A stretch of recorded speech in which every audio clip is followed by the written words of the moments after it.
Bonjour à tous et à toutes, donc aujourd'hui on se retrouve pour lecture de dégel du mois d'août qui n'a pas été très glorieux. Voilà, j'ai plus envie de trouver d'excuses, voilà c'était le mois d'août. J'étais en plus de ça, quand j'avais plus dire, moi je vais très fatiguée ces temps-ci. Là c'est parce que je porte mes lunettes, mais je suis plus cernée, enfin je sais pas si vous vous rendez compte, je suis très cernée ici, j'ai un sommeil j'ai un retard j'ai un sommeil qui est bizarre. Ces temps-ci, je sais même pas si c'est le fait que je dois être préoccupée par quelque chose, si c'est le cas, je ne sais pas quoi. Mais j'ai quand même lu un livre ce mois-ci, donc même si c'est une lecture commune, c'était déjà pas mal. Et on va commencer assez rapidement pour pas que ça dure trop longtemps.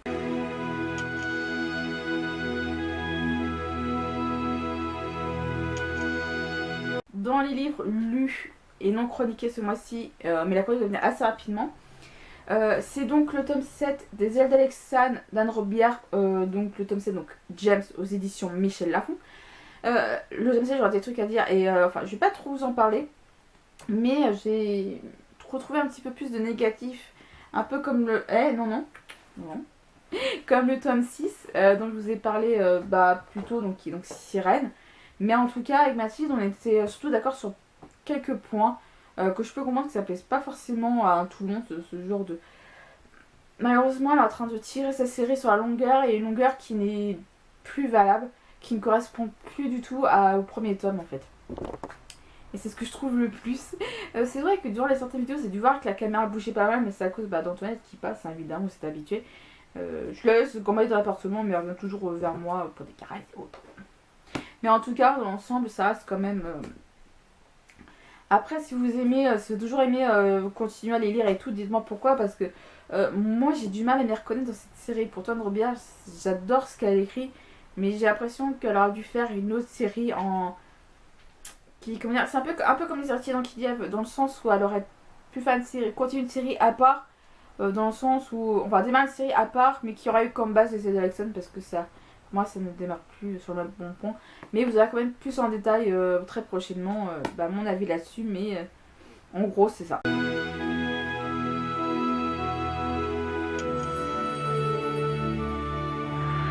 Dans mes acquisitions du mois, alors j'avais oublié de faire mon achat trimestriel pour la période avril-juillet. En tout cas, c'est celle-là.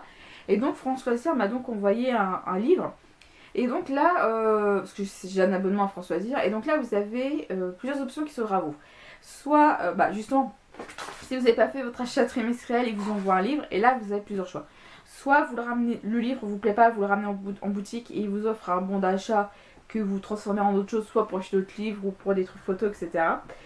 Soit le livre vous plaît et vous devez donc aller en boutique, ou vous pouvez passer par le site internet et vous le payez. Moi, ce qui a été fait, parce que c'est la deuxième option qui me convenait. Mais bon, quand vous payez, soit pour vous, soit au but, je l'ouvre à quelqu'un qui ça peut plaire. Et donc, moi, le livre, en tout cas, le résumé me tentait. Enfin, sur le coup, je suis du genre à bien aimer vouloir sortir de ma zone de confort. Et là, c'était pile le cas. Donc, je suis allée à François, je l'ai payé. C'est donc À cœur ouvert. À corps ouvert, pardon, pas à cœur ouvert. À corps ouvert, de Nathalie Guyardeur, aux éditions Nouvelle Plume. C'est une maison d'édition autre que François, enfin, je sais pas trop. Parce que François Cyr, ils ont leur maison d'édition à eux qui s'appelle donc François Cyr, etc. Mais là, c'est tout autre. Alors, dans ce livre, qu'est-ce qui va se passer tout simplement? Qu'est-ce qu'on va suivre aussi?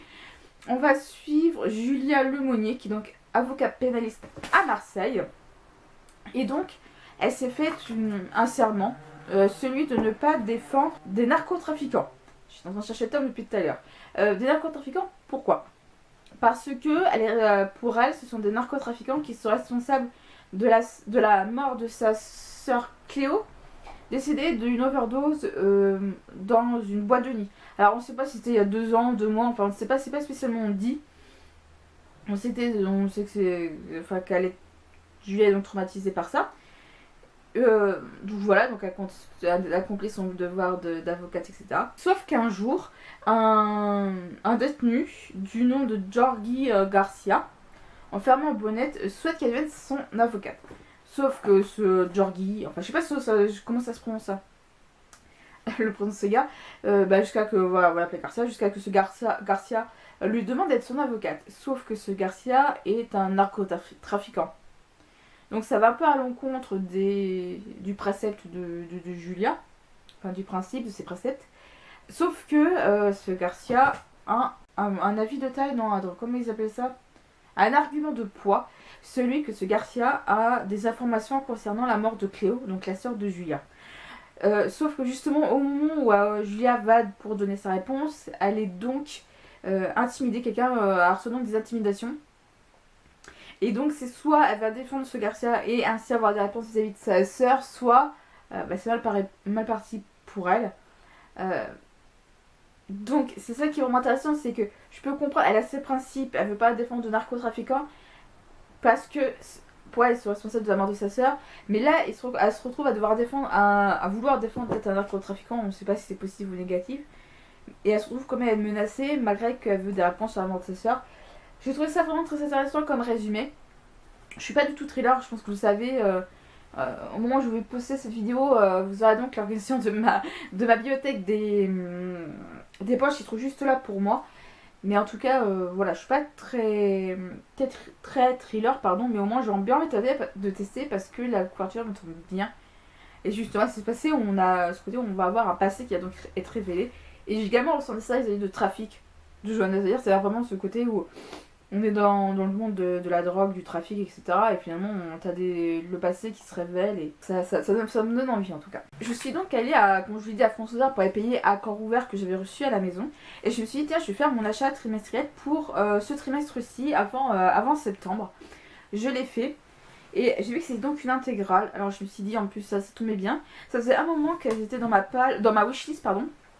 Mais parce que je trouvais les couvertures très belles. Je ne savais plus du tout de quoi ça parlait. Je trouvais les couvertures très belles. Et je me suis dit, ça tomberait bien que justement, c'était justement un intégral, donc à la trilogie. C'est donc le Paris des merveilles de Pierre Pével. Donc là, c'est sur Françoisia. C'est une briquette parce qu'il y a en effet les 3 tomes avec le petit ruban qui est là, que j'ai toujours pas défait.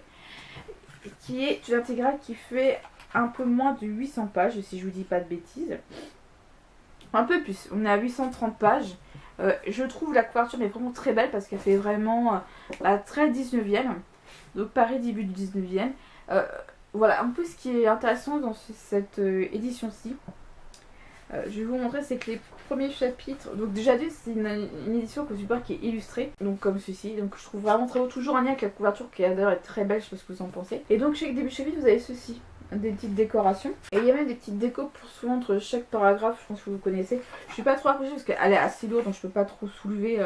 J'ai pas trop envie de trop soulever non plus. Donc là, les chapitres sont donc décorés. Et ce qui est vraiment top aussi, c'est que vous avez certains chapitres, comme j'ai pu sur 3 là, qui prennent pas mis d'une page.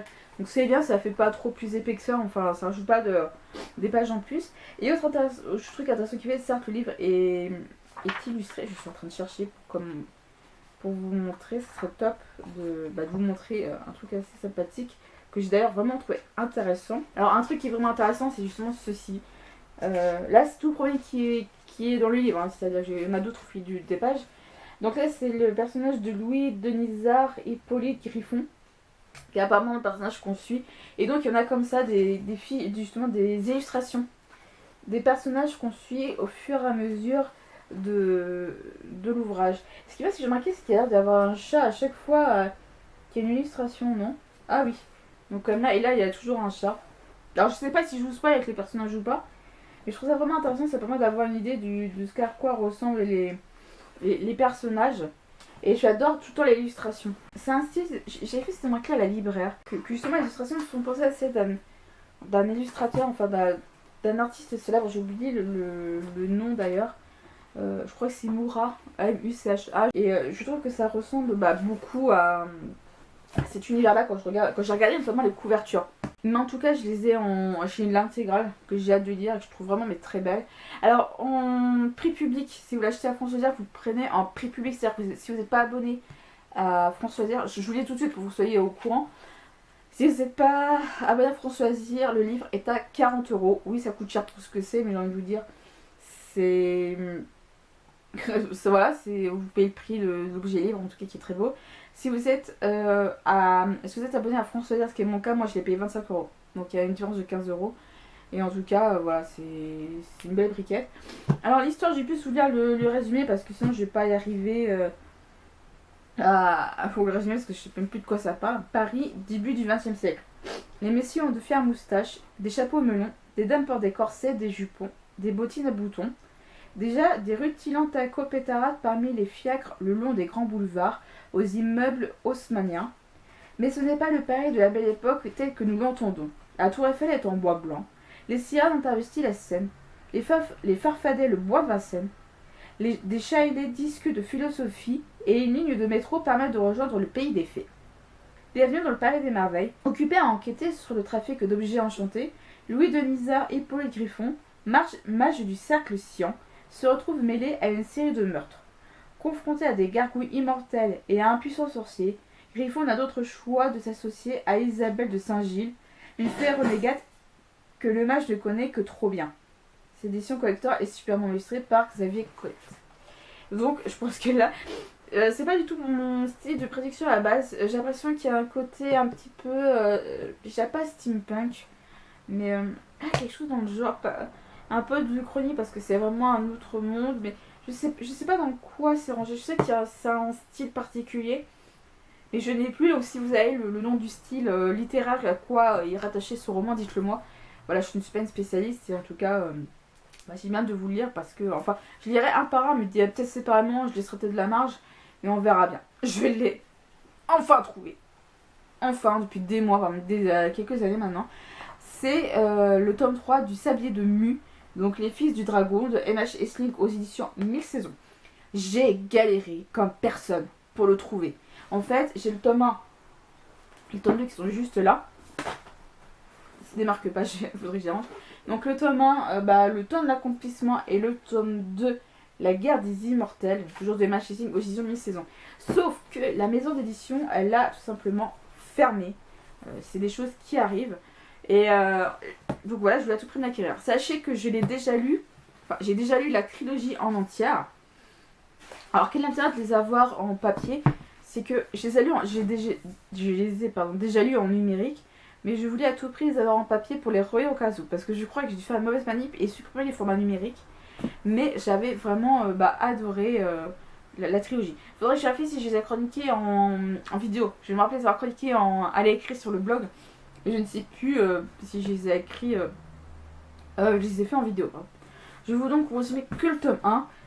Donc je crois qu'ils étaient encore en numérique. Il faudra que je vérifie d'ailleurs. Donc le tome 1, donc le tome de l'accomplissement. Lorsque les certitudes humaines rejoignent la lassitude d'un immortel, c'est l'équilibre de toute une terre qui est menacée. Le sablier de Mu a été retourné, et Lumva est de retour, séparé de son âme. Au cœur de ce bouleversement, un être à nul autre semblable, à nul autre comparable, Daros. Il devra comprendre et assumer sa dualité d'humanité et de ténèbres. Mais les choix possibles pour cet homme qui commande au vent, cet immortel fragile et privé de mémoire, se réduisent alors que se tissent sur Mu des alliances et des intérêts divergents.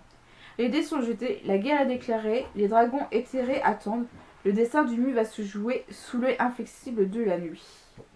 Et il marque le tour de l'accomplissement à gagner le prix Merlin 2006. Je ne sais pas ce que fait mon chat à l'heure actuelle. Je reviens. Antoinette. Donc voilà, donc ça c'est le résumé du premier tome. Évidemment c'est une trilogie. Le tome 3 est plus épais parce que ça reprend des fondements des deux premiers tomes.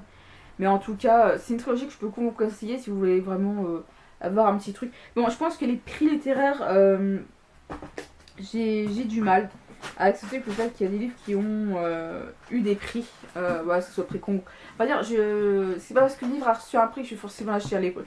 Tout ce qui est prix concours, etc. Je dis pas que je m'en fous. Il y a peut-être certains livres qui ont des prix. Ouais, il y a des livres qui ont des prix que j'ai beaucoup aimé. Mais ça peut dire qu'il y a peut-être, je trouverais pas un livre qui a été titré et qui me plaît pas. Donc c'est vraiment tout autre. Voilà. Mais non, c'est sympa qu'il y ait des titres littéraires comme le prix Merlin pour une certaine reconnaissance du travail des auteurs en tout cas. C'est surtout pour ça.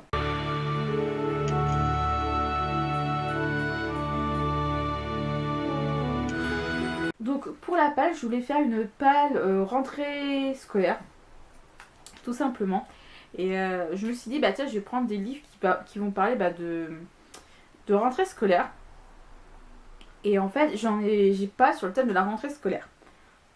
Voilà. Et en fait, donc je me suis dit, pourquoi pas faire une pile à lire où les personnages principaux seraient des ados.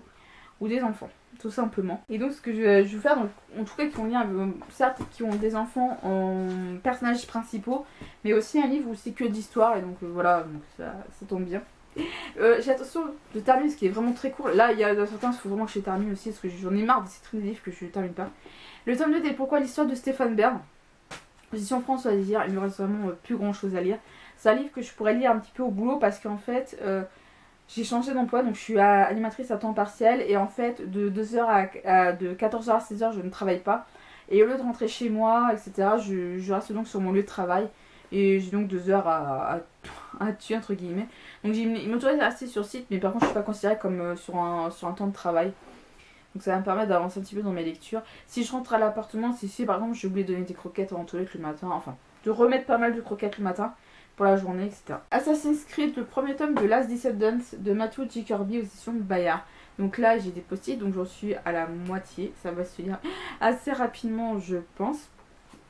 Donc on va suivre des ados qui notamment Owen, qui justement voulait découvrir la vérité sur son père qui était donc mort en prison. Et Monroe qui donc travaillait au informaticien au lycée où se trouvait Owen, lui propose d'aller à la limite pour plonger, pour connaître la vérité. En fait, il va se retrouver, Owen va se retrouver dans une immense histoire en fait entre les assassins et les templiers. Et en fait, il sera pas tout seul à emmener dedans. Donc, on va bien voir la suite. Il y a eu un truc que j'étais obligée de faire. J'ai mis dedans. C'est les liens, c'est ça. C'est donc le lien passé-présent parce que souvent il y a tellement de personnages qu'on se perd très facilement entre ceux du présent et ceux du passé pour savoir qui est l'ancêtre de qui. Donc voilà, moi j'ai mis ça dedans. Il y en a qui arrivent facilement à se repérer. Moi c'est le cas avec Assassin's Creed généralement, mais là quand vu qu'il y en a trop, c'est plus compliqué. Les 13 crânes de cristal d'Anne Chevalier-Mao aux éditions ASM, donc qui est de l'auto-édition. Là c'est le tome 2 et donc là nos personnages sont bien des collégiens. Donc on est dans un futur proche et justement Catel et ses camarades se retrouvent à être plongés au cœur de l'histoire des 13 crânes du cristal et se retrouvent en fait avec des personnes choisies et qui se retrouvent donc avec des pouvoirs, enfin qui ont des capacités, comment dire, ont des dons en plus, tout simplement, des capacités qui sont multipliées, notamment c'est de la vision, des choses comme ça. Et donc là c'est le tome 2 et voilà, qui s'appelle donc Les disciples de Seth.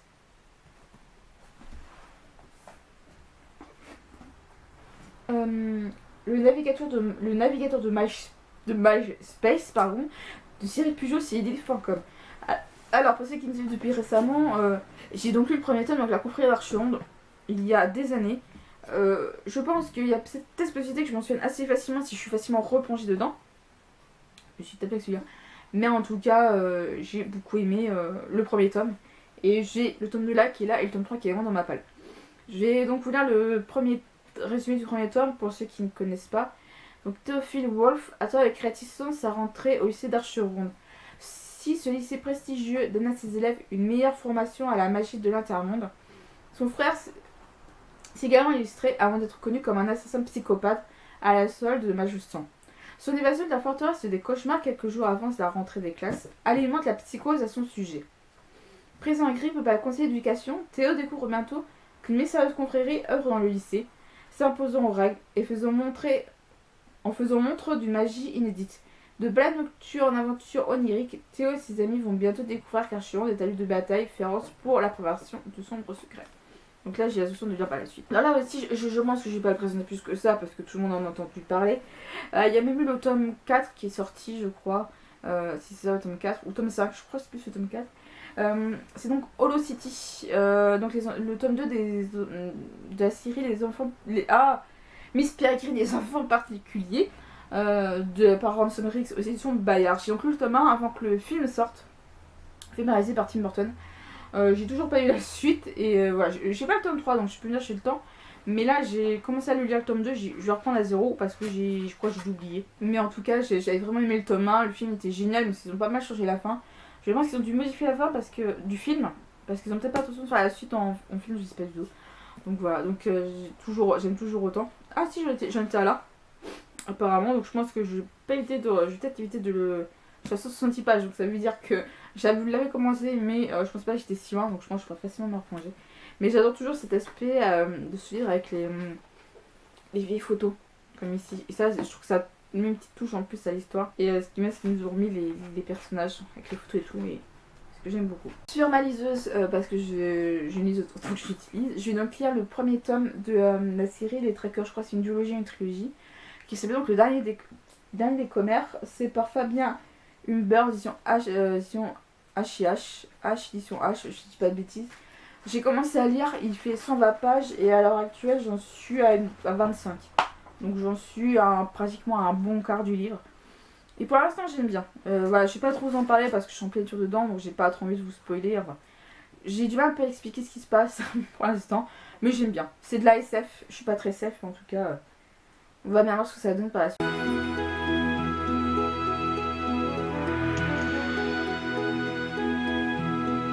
Ces lectures de dégel sont terminées, j'espère que ça vous aura plu.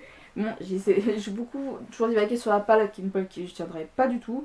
Mais en tout cas, si ça vous plaît, bah, dites-le moi en commentaire. Et si vous avez des lectures et tout, bah, dites-le moi aussi en commentaire, ça peut être vraiment intéressant. Et sur ce, je vous dis donc à bientôt.